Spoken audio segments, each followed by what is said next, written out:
Hi, welcome back. Today I'm going to fit my DRO that I bought to my lathe, and I'm going to show you how to do it. So when you buy a DRO kit off Aliexpress like I did, you'll get obviously a bunch of scales, a readout, which I've already mounted over there, end caps for the guards that you get, and a bunch of screws, washers, cable P-clips for cable management, and so on, and these aluminium brackets, some of which I'll probably use. Generally find though that the supplied hardware is generally not what you want, so I've got some other stuff on standby so I can make it fit how I want. So I'm going to start on the Z-axis, which is here. I want to mount this as far up as I can away from the swarf down here, but I need to leave enough room for the shield.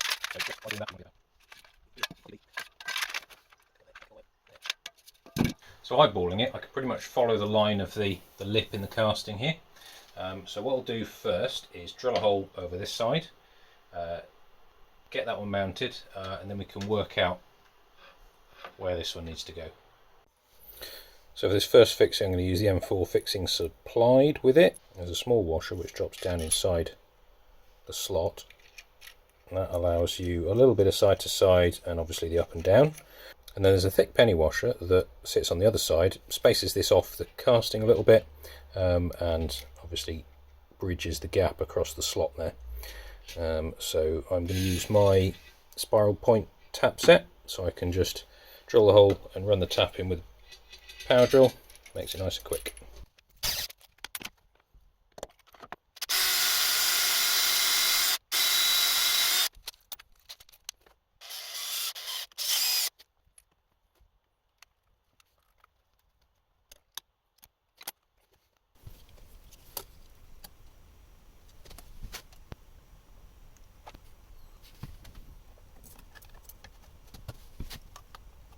So I've just propped that end up with a couple of bits to get it to roughly the same height, measured with the caliper. We're pretty much 74 each end, this end's slightly higher, it was slightly lower before I put that in, so we're in about the right place. So I'll just mark the centre in the middle of the hole, and that gives us some adjustment.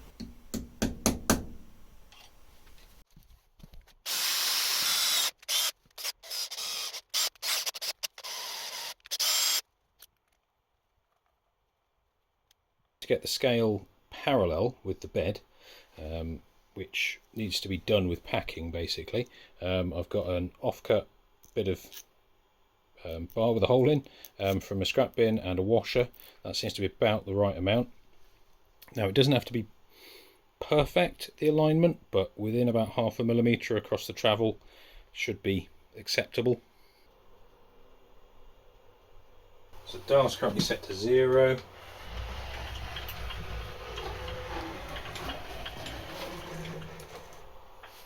And that's come round 0.6 of a millimetre, which is possibly okay, but I think I can do better without much effort. I think I just need to put in another washer, 0.5 millimetre washer, and then we should be within 0.1, 0.2 of a millimetre. I've added in a couple of wave washers there. They're about 0.3 millimetres thick, so 2 of them is 0.6, so hopefully that should remove all the variation in the sideways alignment. Let's try that.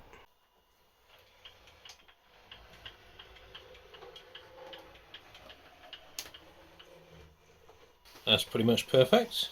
So I'm now going to measure how parallel it is to the bed. Can't really get the dial indicator on top of it because we're basically in line with the edge of the bed here, so I've got it at an angle like that.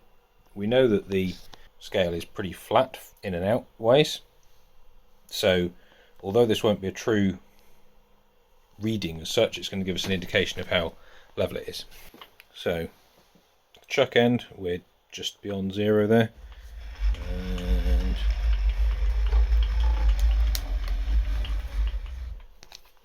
move the tailstock. It's about as far as we can go. So we're about 30 microns lower this end. So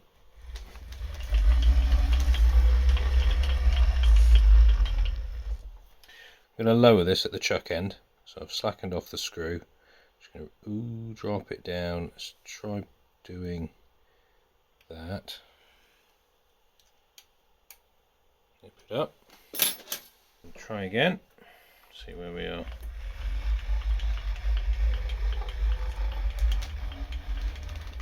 Well, that's not bad at all, is it? That's good enough for me. So now I'm pretty happy with how straight it is and how flat it is effectively to the bed. We can now look at connecting the sensor to the carriage. That's where these come in. One of these will go under here, like this.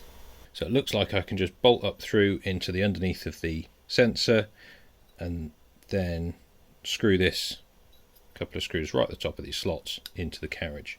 Just going to offer up the shield, make sure that that doesn't interfere with anything. That looks pretty good. Let's screw these screws in.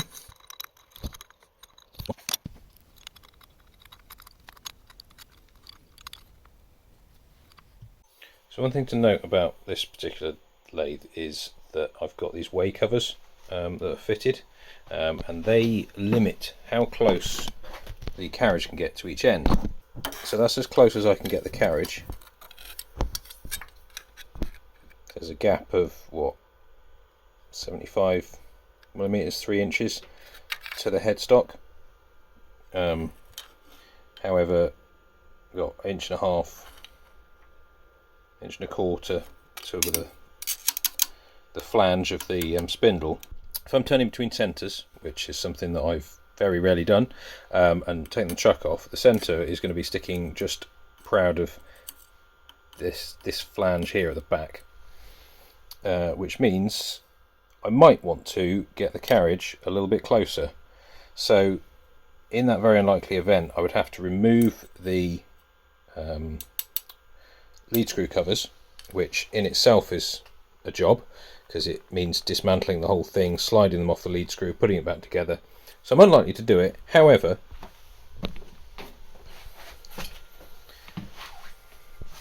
I did buy a scale with enough travel to accommodate the full travel of the lathe, which means that instead of attaching this right up this end to get the reed head right at the end, I'm going to move this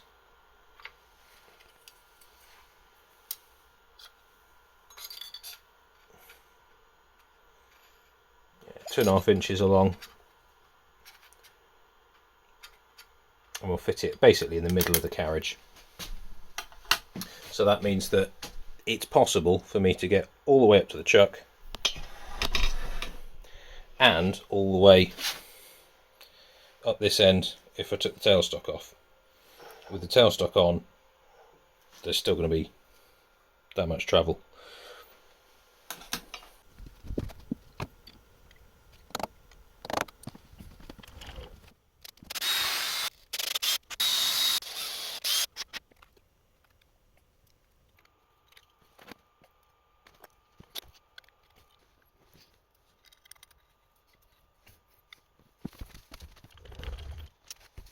Let's say you've got a piece of material in the chuck that's 300mm long, so let's say we're currently at 300.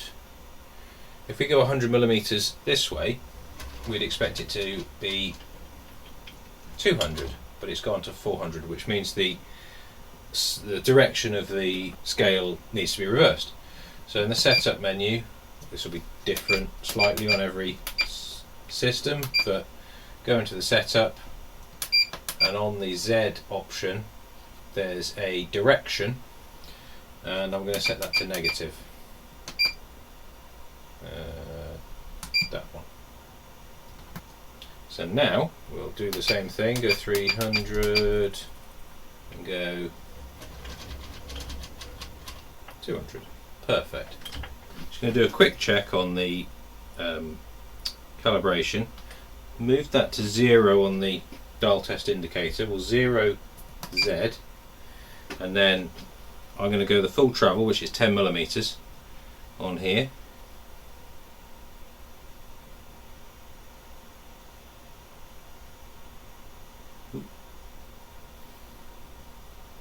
that's pretty much bang on. 2 microns out, and I'm probably not quite there.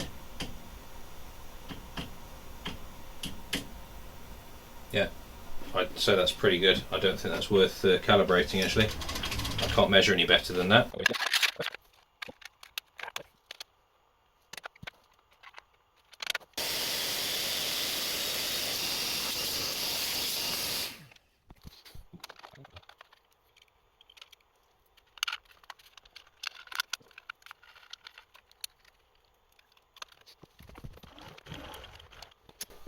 Now onto the x-axis, the cross slide.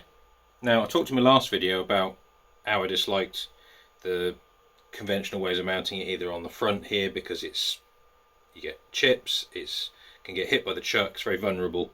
Mounting on the back gets in the way of the adjusting screws, or it limits tailstock travel. So the other method that I'm going to go for, which I mentioned, which I'm not a big fan of, but it'll have to do for now till I can come up with a better solution, is to mount it off the back and just push the splashback back as much as necessary to accommodate it. I've come up with an idea. When the scale is at the end of its travel, there's a fair bit sticking out still. So what I'm going to do, that bit is going to end up sat, I think I'm going to sit it here like this, and just have a little block on here to screw it to the saddle. So I've got this piece of extrusion which is about the right length. So what I think I'm going to do is chop away a section of this so that this slightly shorter section sits on top of the carriage. So that should make it nice and stiff, and I'll make it so that it fits snug up against there as well. This will also provide a bit of extra chip protection from the chuck end, as the guard supplied with this little one doesn't really cover the reed head, which I find a little bit strange. It just about covers the join, so I suppose chips coming in are unlikely to get in there, but it's actually going to be that way round, and I'll bolt it on like that, and that's going to be much more of a protection.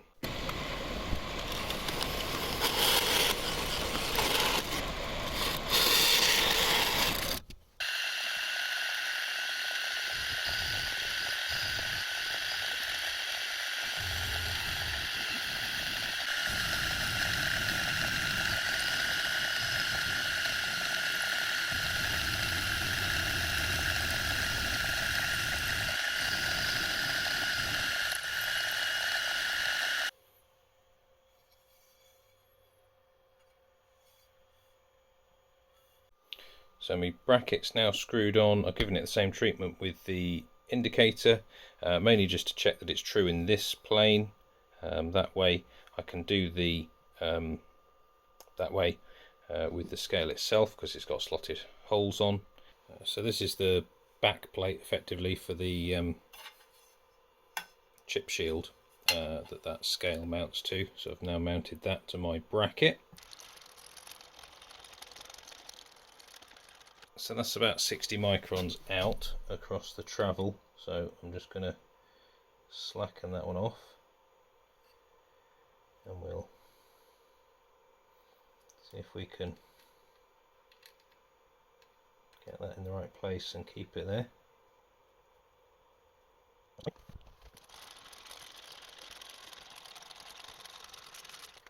That's about 10 microns, just over 10 microns across the entire travel. I think I can live with that.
So I ran out of time there. It's about a week later now, and I've got the reed head attached to the saddle. That is simply just a bit of 12mm aluminium bar and one of the brackets that came with the kit to hook it all up. Now that works very nicely, other than I've detected some error in the travel. Using the dial indicator, I can see that the measured value differs depending on where the slide is in its travel. That means that this scale has non-linear error. Fortunately, there's a method of mapping that error in the actual readout, and I shall do a separate video on that. I've also still got a scale to fit on the tailstock. That will be going on the Y readout. A 3-axis readout was not vastly more expensive than a 2-axis, so I thought why not, and I got an extra scale for the tailstock.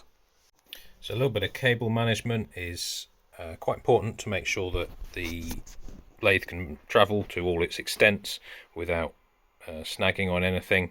So just use a few cable ties to tie that lot up. Other than that, it's basically done. So the lathe is now back in service, and I will be able to continue making stuff. I'm glad that job's done. I hope some of you watching found some of that useful. A few ideas maybe for your own installs. So obviously it's a couple of issues still to sort out on this, but they'll get addressed in time. And thank you for watching. I will see you next time.